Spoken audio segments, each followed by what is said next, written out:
we'll have the raffle tickets. You'll also have a shot at the grand prize, and the grand prize is a fabulous week of diving in Yap. So that'll be terrific, and only the evening people qualify for that. So we'll figure out how to do all this stuff. Obviously, we have the Chamber Challenge. We're happy to take all your money. That's my ex-partner, Billy, right there. I just love that shot. And again, you guys are a major donor. We'll do either tomorrow or Friday. I'll do another update. We, I think, are around $40,000 now with your $1,000. So we thank you all very much for that. Obviously, we can take individual donations as well. Whatever you can afford certainly helps. And again, remind you, those are the aspects of the event. Chamber Day folding into the Dutchman, Chamber Evening Virtual, and it is still May 6th, and it is still www.chamberday.org. So we hope we'll have you guys participating, and we really do appreciate the club donation and the table sponsorship and everything else. So with that being said, unless anybody has any questions about Chamber Day or Chamber Eve or anything like that, I don't see any blue hands up. Wait a minute, I have a shameless promotion, Ken. Okay. So there's That's right. a AED, yes, there automated is. external defibrillator, up for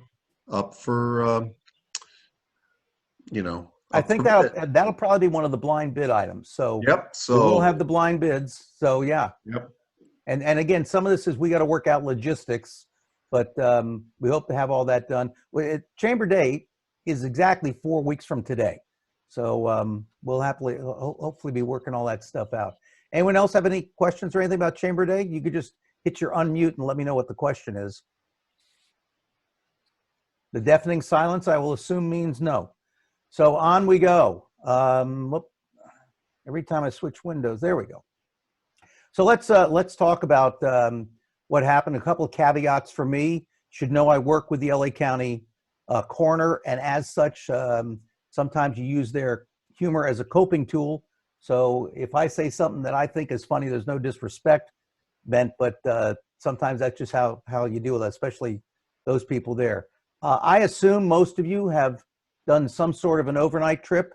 I assume some of you have been on the Conception. We'll try my hand thing. Hit your blue hand if you've been on the Conception. We got a couple. There we go. This also tells me, I think, oh good, I think when you hit the blue hand takes you up to the top of the list too. Now unhit your blue hand, turn off your blue hand. I think you have to click it again. And did anybody know somebody who actually died on the in the fire? Because just so you know, I did. One of my students, or ex-students, happened to be on the boat, Mary Beth Guiney, and you know, one of the reasons this thing resonates with all of us so much is it's either you knew somebody, or maybe you've been on the boat, or we've been on enough boats like this that part of you says, "Man, this could have happened to me." So that's one reason this thing rests so heavily on us, I think. So there's three key areas to look into, I think. And these are areas that NTSB and everyone else is investigating. The big one, how and where did the fire start? How and why did it spread and spread so quickly? That, to me, I think is the key question. And my fear is it's the one that will be the least investigated because it's going to be the hardest one to figure out. And how can we fight a fire like that and evacuate people in the future should this ever happen again? Let me give you the timeline. Friday evening, August 30th, everybody starts boarding the boat. They left around 4 a.m. or so Saturday morning for Santa Cruz, dove Santa Cruz all day. In the evening, they did, I assume they did night dive, Sunday diving, September 1st all day. Sunday night, they did a night dive, Sunday evening. We don't know what time exactly, but presumed to be, everyone was probably back on board no later than 10 o'clock. So this starts to give you some time references. 2:35 in the morning, a crew member did do a galley sweep and said all was good, including he put his hand on the grill and the griddle, and it was cold. So we don't think that was on. Sometime after 3 a.m., one of the crew members hears a bump, opens the door in the wheelhouse, finds a wall of flames. If you've not been on the boat, and if you can see my little thumbnail, just remember these boats are all built the same. There's 3 decks: a wheelhouse, the main deck, and then the bunk room is down below. And that's a pretty typical structure for probably 95% of the passenger vessels around the world. So sometime after 3 a.m., they hear that bump, they find the wall of flames. We know at 3:14 that the Mayday call was made to the U.S. Coast Guard. And we're estimating at 3 a.m. just based on you hear something, you know, you're up in the wheelhouse in your bunk, maybe you put on a pair of pants and your shoes, you think you got to go out. So it was a few minutes before 3:14, but we know 3:14 is a good time. 3:18, Coast Guard asks vessels in the area to respond. 3:30, Coast Guard arrives on scene and begins fighting the fire. I believe they had a vessel nearby. That was a total coincidence, because don't forget too, when we talk about these things, you know, you're roughly 20 miles to get from the mainland across if you're sending boats. And even at 60 miles an hour, which boats aren't going to be going that fast, that's a 20 minutes. So if you can get a boat going 30 miles an hour, 20 miles an hour, it's going to take you an hour to get on site to fight a fire, absent any helicopter or anything like that. So 3:30, they had a Coast Guard boat on scene. 3:40. Hey, Ken, can I ask a quick Sure, Tom. question? So I got to say, 15 minutes, you know, out there, that's incredible. They just happen to have a boat there, or Happen to have a boat there, and I'm not sure what the deal was, but they happen to be in the area. Yeah, I mean, that's amazing. So again, if there was any kind of a chance to be had, that boat being nearby may have given a chance. And for all we know, that boat being nearby may also have helped, save the crew who were trying to fight the thing at the time. Tom, you look like you have a follow-up there, or no? Or are you just leaning in? Nope, just leaning in. Okay, fair enough. So 3:42, Coast Guard deploys other assets. And again, if you want to look at the timeline, that's roughly 30 minutes after the Mayday call.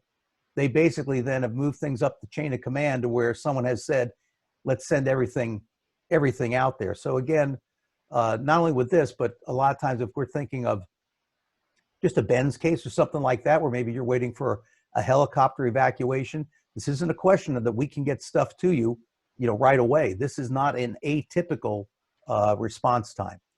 4 o'clock, Ventura County Fire deploys assets. Again, those are boats, and now they're going to take at least an hour to get over there. 5:08, fire is extinguished.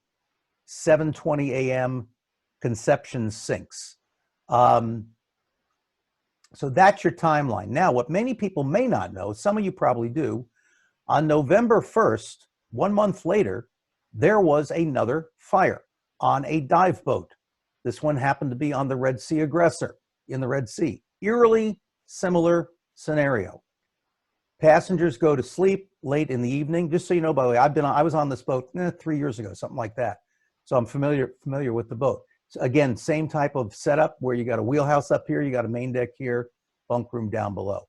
Passengers go to sleep late in the evening, 10 staterooms as I recall, 2 to a stateroom. 12:30 a.m., passengers smell smoke. Passengers shout a verbal alarm. They start to evacuate. They find the stairwell, which is in the backside of the hallway there, is blocked by fire. That's very similar to what we think happened on Conception. They tried to exit now through the forward hatch. Turned out there was a crew guy sleeping up against the hatch, so they literally had to bang the door open to get through there. Moving sleeping crew member. All the crew on this boat, it seems, were asleep. What's interesting about that too, a couple of the survivors on this, and 17 of the passengers, there were 18 passengers on board, 17 passengers, all the crew survived. What's interesting here is they said they had a discussion about the Conception fire before this trip started, and were assured there would always be somebody awake and on duty at night. And that's one of the things that, it's hard to police. It's hard to know from a standpoint of if you're running a trip or whatever, will they really do all the things that they say they're going to do. 17 passengers abandoned ship as the flames engulfed the ship.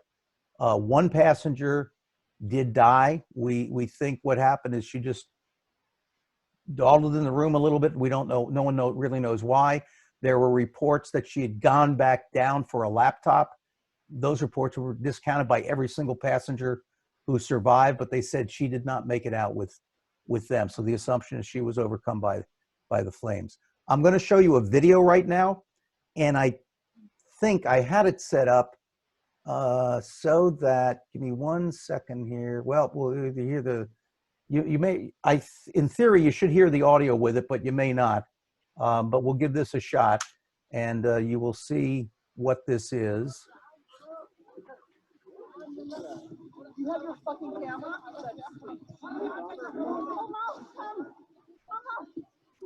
So this is the actual boat on the left that is burning. And you'll notice from the timestamp, this is like 9 minutes after they got off the boat. And now this scene changes, the timestamp will come up. This is now 7 minutes later, and that boat is fully engulfed. So again, goes back to how everything spreads. And that's that. Could you guys hear the audio or not really? Somewhat. Okay, because the thing that, again, the humor part here, the thing that amazed me, I don't know whose camera that was, but when they jump off, I'm assuming it's the woman he's with, says, "You brought your fucking camera?" But the nice thing about that is it really does give you an idea of what's going on. It tells us where the assumption there is the fire started in their charging station. And you sort of see that the middle and back of the boat are what are burning. So all kinds of questions and areas of concern are similar for both. So we'll go through these. A lot of this is stuff that I've just, like I said, this is pretty free form here. A lot of this is stuff that I've learned from some of the public stuff. I've talked with some of the LA Times reporters. I've talked with Glenn Fritzler, who owns the Conception, owns Truth Aquatics. Talked with some of the NTSB guys, and some of it just is, trying to make sense of everything. I mean, the big question is, was this a one-off, let alone a one-off twice? It's sort of like, when you look at 9/11, what are the odds that 3 planes are going to get hijacked and flown into buildings again? Is that a one-time deal? What are the odds that a boat is going to burn like this? I mean, it's certainly in 40 years of me diving in Southern California, I've never heard of this happening, let alone happening twice within a 4 or 5 week span. Glenn was telling me that in the 45 years he's been on doing boats and stuff like that, said he's never once had to grab a fire extinguisher, let alone had a problem with the boat. And their assumptions always are that the fires are going to start in the engine room. That would be the most likely place where the generators are and everything else, not, maybe in the galley, but and you didn't expect. The charging area seems to be what everybody's pointing to, but it's going to be sort of hard to prove that. So my concern about this in terms of is this a one-off? There's going to be a lot of reaction and overreaction, and already has been, in my opinion, to what was going on here. And, if this is a one-time occurrence, are we going to just be overreacting to the point that we're making it harder for the boats to survive? We're making it harder for, clubs and stuff to run trips, making it harder for you to dive, and we're solving a problem that was so unique it may not happen again. So I don't know what the answer is there. Does this happen more often than we know? And that's really the question. I mean, I would certainly say that, the aggressor folks were not very forthcoming, and I understand why, about publicizing the fact that one of their boats burned down. So you really do wonder, how often does this happen and we just maybe never hear about it, or something like that. And the other question for me, especially as you start looking at the idea of, the working theory is it a lithium ion battery? And is it a charging area? And is that where the fire started and everything spread from there? Now, one of the problems with that, and really proving anything, is don't forget that as this boat is fully engulfed, everything is burning, everything is basically collapsing down into the bunk room area. Then the boat sinks and everything flips over and basically gets dumped out into the ocean. And then it sits on the bottom, the hull sits on the bottom for a couple of days, gets moved around a little bit. And so it's very hard to say, oh, this was here. And like in a plane crash, where they see this goes there, that goes there, it tells us certain things. Going to be very hard to reestablish all that. So one of the things I was wondering is, if lithium ion batteries are this dangerous inherently, shouldn't there be houses burning down every day from lithium ion batteries exploding in the house? And I don't know what the answer is to that. Are there other boats that are burning down and we just somehow don't hear about it? I don't know about that, but I think that's, to me, that's a key thing to try to find out. So specifically, things we'd want to know: where did the fire start? And again, the best guess seems to be, and the Red Sea aggressor people are saying this too, would be in the lithium ion charging area. Now, I was asked at one point, they said, well, how many, on a trip like that, how many photographers would there be? And there, the boat holds about 35 people. And I said, well, maybe, let's say half of the people are photographers. And they said, well, how much charging stuff do you bring? I said, well, just for me personally, I travel with 3 or 4 different cameras. And I have maybe 3 batteries for my Nikon cameras, my DSLRs. I carry 6 batteries for the GoPros to swap them in and out. And I've got 2 rechargeable video lights. But it's not like I'm charging everything all the time. So at any given time, maybe there are, I don't know, 10 batteries being charged, 15 batteries. It's not like there's 300 batteries, being charged at one time. But it seems to be that the consensus is this is the place where they're going to look. And especially if you think about, the types of batteries and stuff that we have, it sort of makes sense that is an area of concern. How did the fire spread? To me, this is one of the big questions. Now, the boats are, when you do things like you're painting or you're using lacquers or whatever, there are specific ones you have to use that need to be approved. If you are familiar with the layout of the Conception, the galley area there, and I'm using galley as the seating area as well as the cooking area. It's these old style banquettes. They're stuffed with whatever.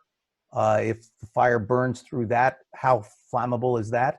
But on the other hand, don't forget too that we as divers are shoving all kinds of stuff in there. We're going to leave our jackets there, our hats and stuff, all these other flammable things. So that may indeed have contributed as well to the fire spreading. Because again, the thing that really, sticks in my mind is apparently how quickly this whole thing did spread. There's been a lot of criticism of the crew response, and I'll get to the idea of the roving crewmen in a minute. But again, you got to look at the fact that you had crewmen up in the wheelhouse. They opened the door to find this wall of flames. They basically, one of them jumps down onto the main deck and breaks his leg. The captain is the one who was given the Mayday signal, literally while the wheelhouse under him, the floor under him, is burning. And he finally says at one point, I can't breathe. And that's when he jumps off. They reboard the boat. 2 of them were able to go into the engine room, which is where they thought the fire was. And there was no fire in the engine room itself. Back up on the deck. And at some point they decided they could not access their fire hoses. And they ended up, the 5 of them, they pulled the dinghy around and abandoned ship. And their choice being, we can either die here or at some point get off with. They've said there's nothing else that we can do. So, initially people were very critical, I think, of the crew response, but it was like, I think once they knew what was going on, they did pretty much everything they could do. The roving watchman is obviously an issue, but it's also a little bit, I think, of a red herring. First of all, it is in their COI, Certificate of Inspection, that they have to have a roving watchman. One of the problems with that whole thing, though, is that if you read through the Code of Federal Regulations, sometimes called the CFRs, where some of this stuff is defined, and I read through not everything, but a lot of it, is that you'll see phrases like, or as the master of the vessel sees fit. There's a lot of CYA going on here all over the place that, yeah, this is what we want you to do, but we're not going to tell you how to do it. And if something goes wrong, then we're going to say, well, this is obviously your fault, not ours. One reason I think the roving watchman, and Glenn is adamant that there was someone awake the whole time. Certainly we know at 2:35 there's this crew guy who was downstairs, who then eventually went upstairs. But the whole idea of the roving watchman, there's a thing that people believe that if something that didn't happen had happened, then the thing that did happen wouldn't have happened. And that's like trying to prove a negative. So the problem with assuming the roving watchman would have, solved everything, well, again, you got 3 decks. Unless you have 3 people assigned as roving watchmen, you're only going to be on one of the 3 decks at any given time. And on the lower deck, you've got the bunk room here and the engine room behind it, although you can't access the engine room from the lower deck. But the point is, you've got now compartments within each deck. So where are you going to be? Well, for all we know, if the roving watchman had been, and I'm under the assumption that when this fire started, it started quickly and spread quickly. So I'm good with the idea of a battery exploding. There's some videos online of lithium-ion batteries exploding, and they're really scary looking. So let's assume the roving watchman had been downstairs in the bunk room. That's where he was roving when the battery exploded and the fire started. Well, he may have been trapped down below just like everybody else was. Let's assume the roving watchman was on the main deck in the galley when the battery exploded. Well, these things can explode with such force, it could have killed him instantly and he would not have been able to sound an alarm. Or let's say he was roving up in the top deck by the wheelhouse, which is apparently where he was when it happened. So, the idea that if there was the roving watchman, if only he had been here at this time, none of this would have happened, everyone would have gotten out. It's sort of a nice thought maybe and gives us comfort, but I don't know that it's really necessarily based in any kind of reality. The boat filed what's known as a limitation of liability the day after, and that's a legal maneuver that the insurance company wanted them to do. They didn't really have much choice in that. A lot of times the choices here, if you don't want to file this, we will not be covering you for any damages. I mean, the insurance stuff in here is going to be very interesting in terms of, you got 34 people. Even if you figured each claim was worth $3 million for wrongful death and that each claim was upheld, that's over $100 million.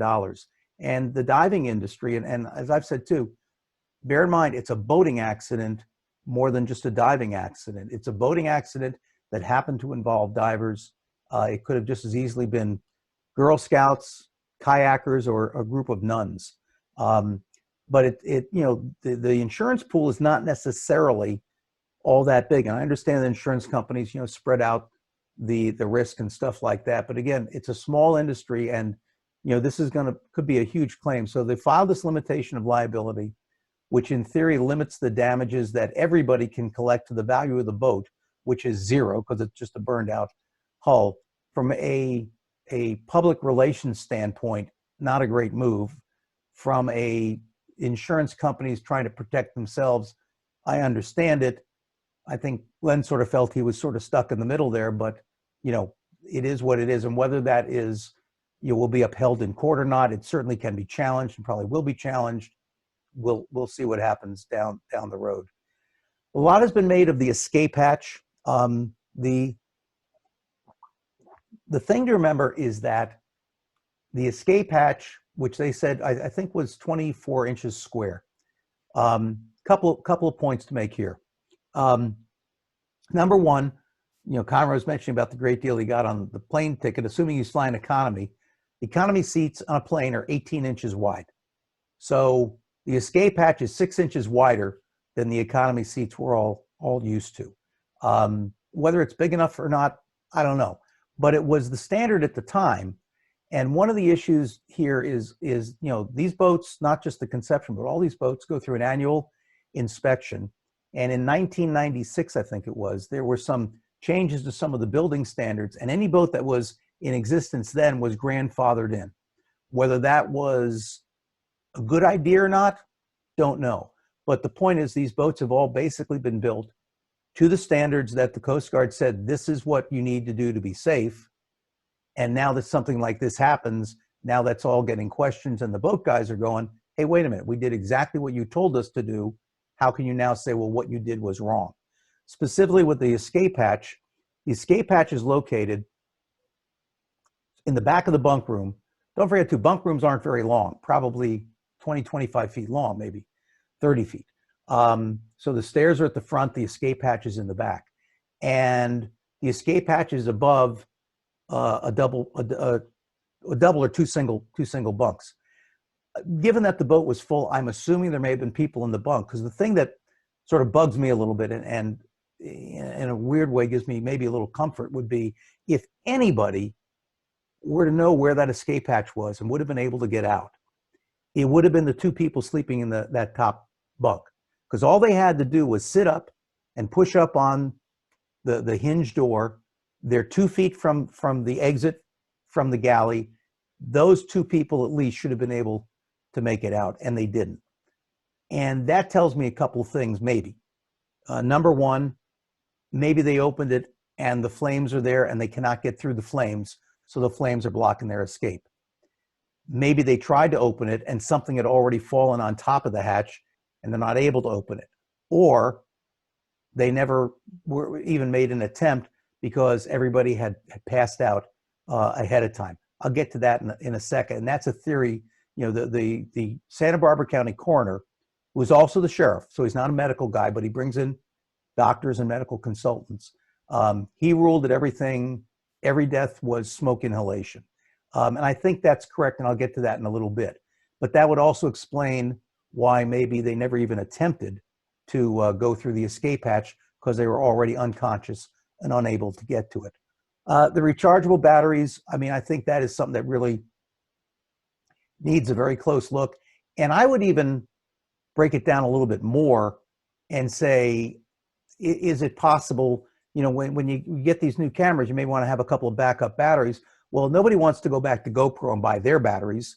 So we buy these cheap off-market batteries, that are now being made in China. That's not meant to sound like a slight at the Chinese, but they're just inexpensive stuff. And maybe these are the ones that's going to be the hard thing.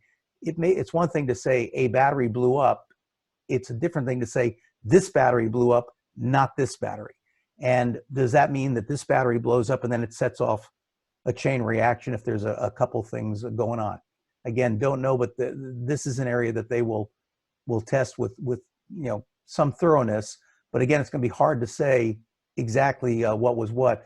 But I do know that shortly after I wrote an article about this, one of my divers called me up and said she had looked at her charger, and the charger had frayed wires on it already. So she tossed out the charger and got something else. So you don't know if it's the battery itself, is it the charger? Because the idea of rechargeable batteries is basically as it is charging, when it reaches a full charge, it's supposed to shut down. Well, if it doesn't shut down and they keep trying to charge it, that may be what causes an overheating or an explosion. And again, is that going to be an original equipment manufacturer battery or an aftermarket one? Don't know, but it's something that ought to be looked at. I'm assuming most of you heard the Mayday call on television, and I took big issue with that. As probably most of you know, I was interviewed a number of times on CNN and Fox and some of the local places. One thing to understand, we still haven't heard the Mayday. We haven't heard the entire recording.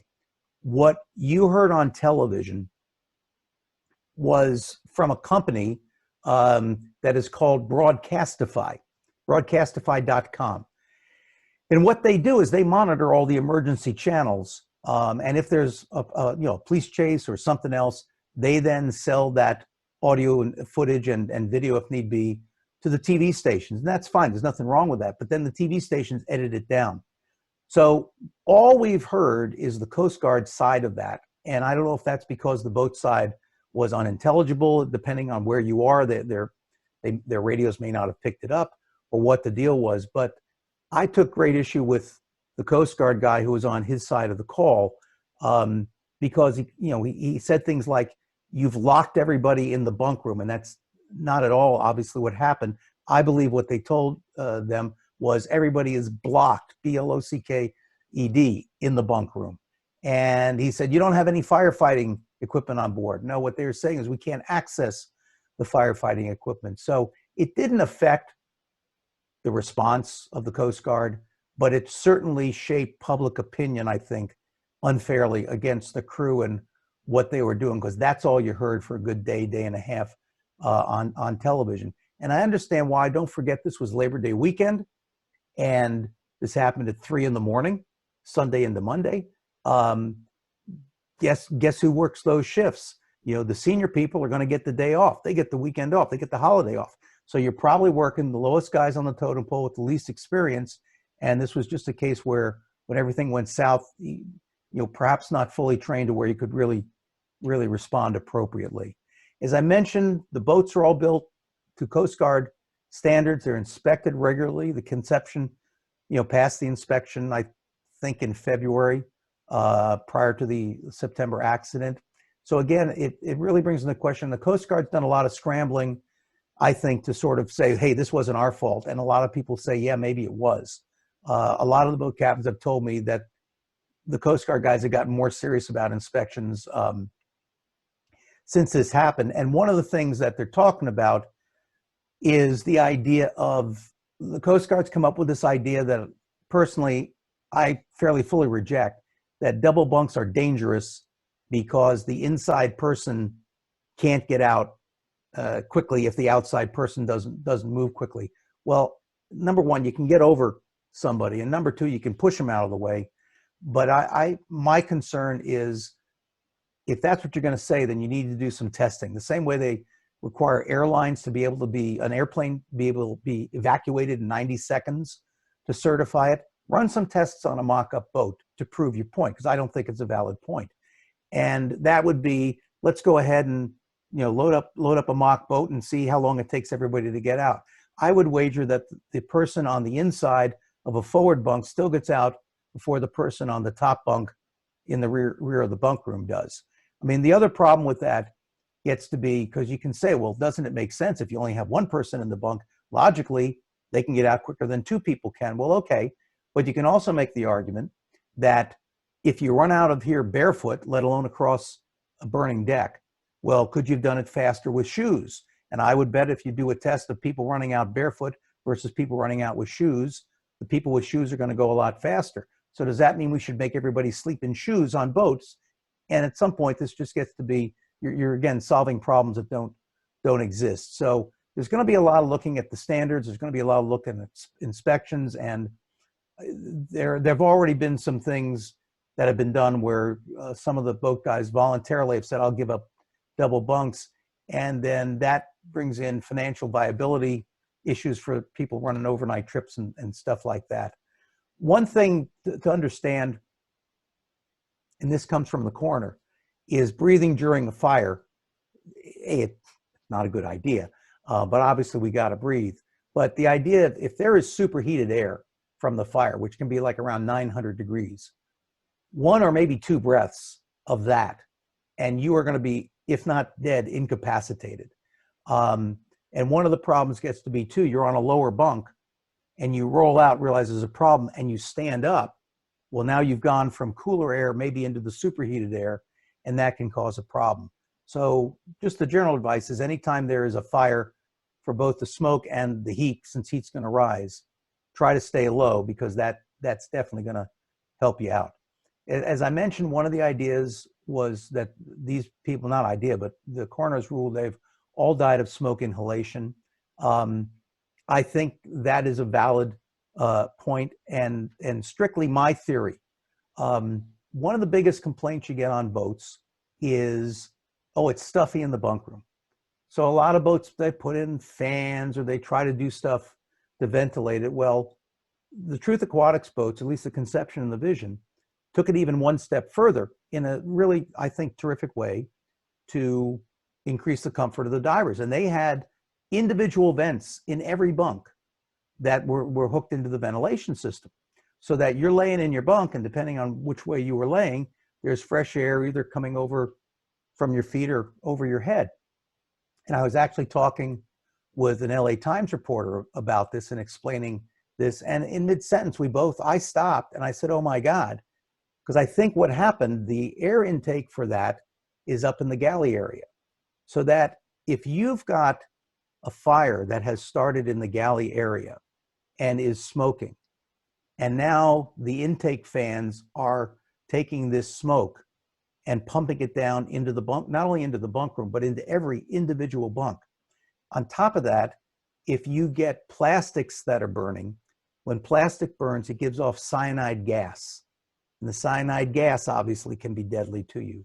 So you may have this deadly cocktail of smoke and poisonous gas being pumped into every single bunk.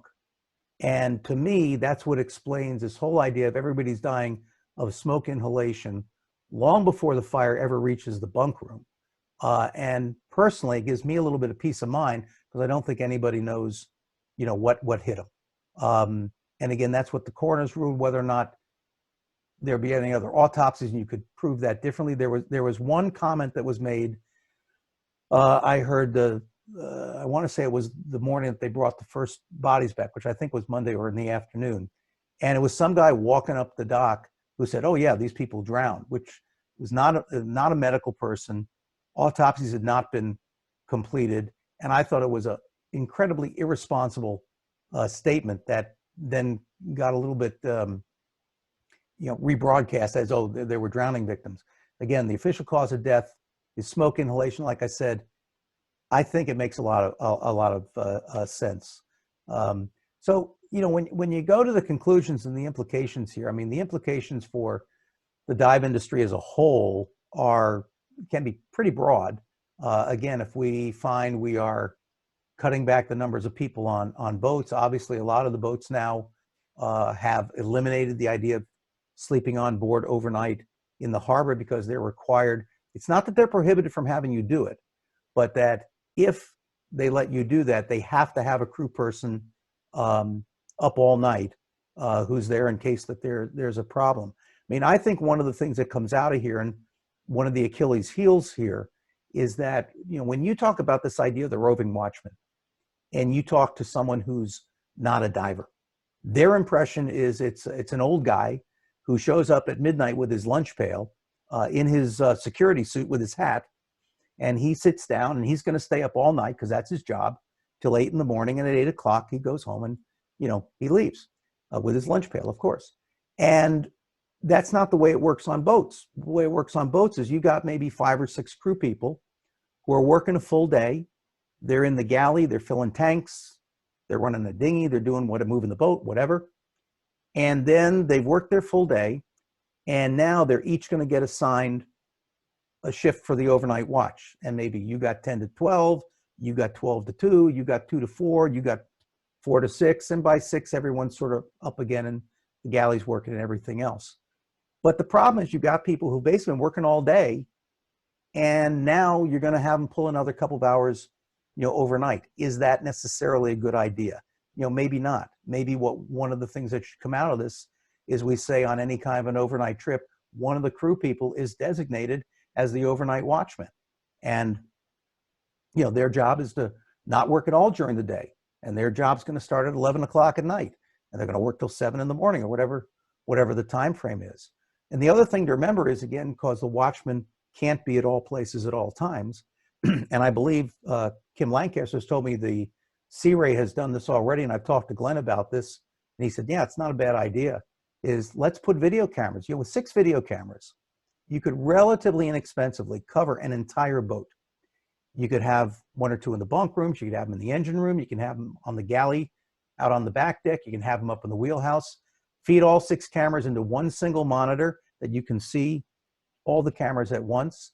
And one person can monitor everything from one place. And if there's a problem, if there's a fire, something can respond pretty quickly.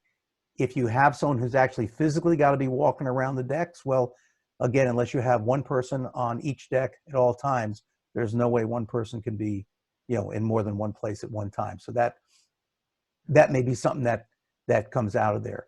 I mean, the interesting thing is going to be the NTSB is going to take at least a year to a year and a half, they say, to come up with their report.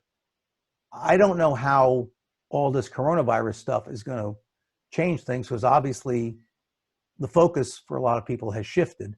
And I don't know what will happen when this part calms down and they start looking at these things again. But, it's one of those things where, again, horrible tragedy, affects the dive community tremendously. And let's hope it is a one-off, or in this case with the Red Sea aggressor, a two-off, that we're never going to have to deal with this again. So I'm going to unshare the screen, and happy to take any questions, or however we want to